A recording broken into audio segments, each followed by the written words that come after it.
will proceed to the second contestant. Mark Joseph Mancho, Charity the Vincentian Way. Charity the Vincentian Way, Mark Joseph Mancho.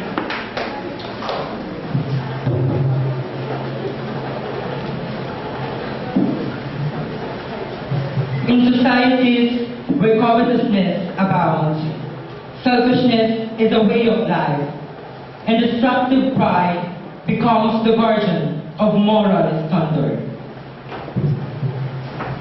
Secular missionary works flourish. Sad to say, some of these are designed to cover up injustices, maltreatment, and cheating in society. Obviously, these works are prepared from pseudo-religious pastors and catered generously by religious charlatans. This is an attestation that the way to hell is paved with good intention. Pun intended? No. This simply depicts the kind of charitable works we see today. Religious in form, but not in substance. Born from the intellect, not from the heart. Works that were weighed, but found to be lucky. Luckily, this world is privileged for having prominent people who are willing to give a part of their possessions in the name of community service. Bill Gates, the former richest man in the world, announced that he was giving up his job at Microsoft so he could devote his time to his charity. True enough, his Gates Foundation has given $29 billion in grants, mainly for global health programs. Warren Buffett, second to him, shared his billions. 85% of his total assets, amounting to $30 billion to 5 foundations, including that of Gates, an amount said to be larger than the Philippine budget.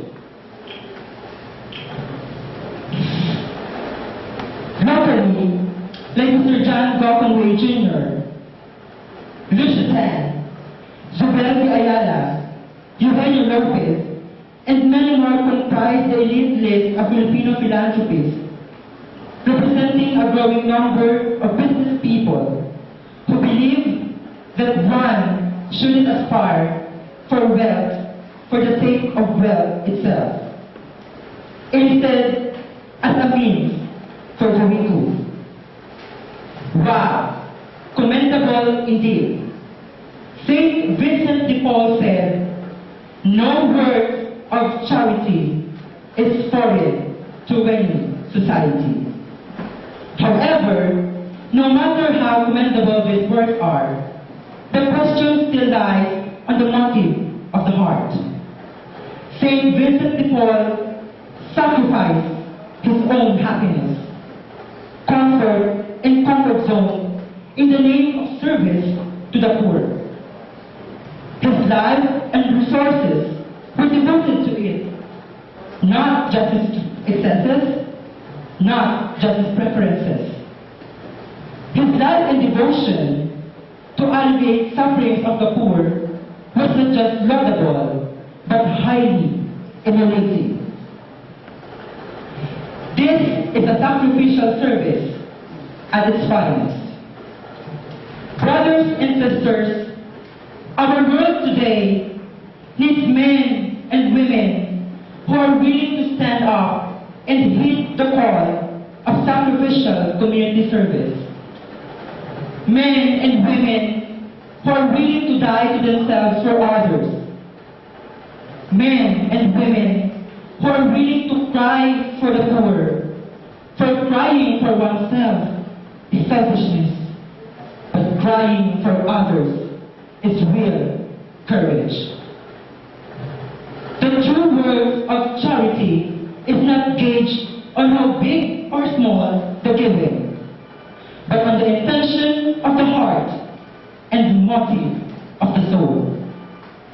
The widow from the Gospel of Mark exemplifies a kind of community service, the Vincentian way.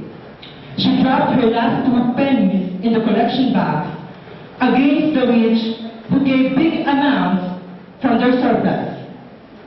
By doing so, she got a nod from Jesus Christ himself and declared her act as a real act of missionary work.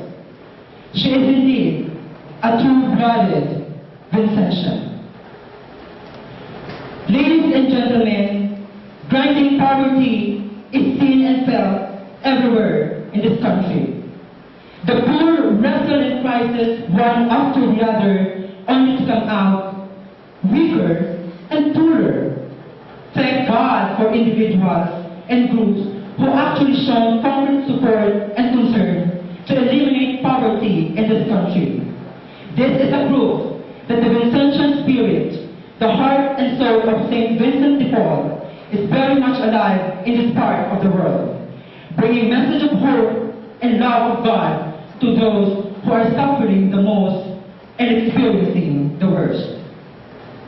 Surely, the way to heaven is paved with selflessness and sacrifice.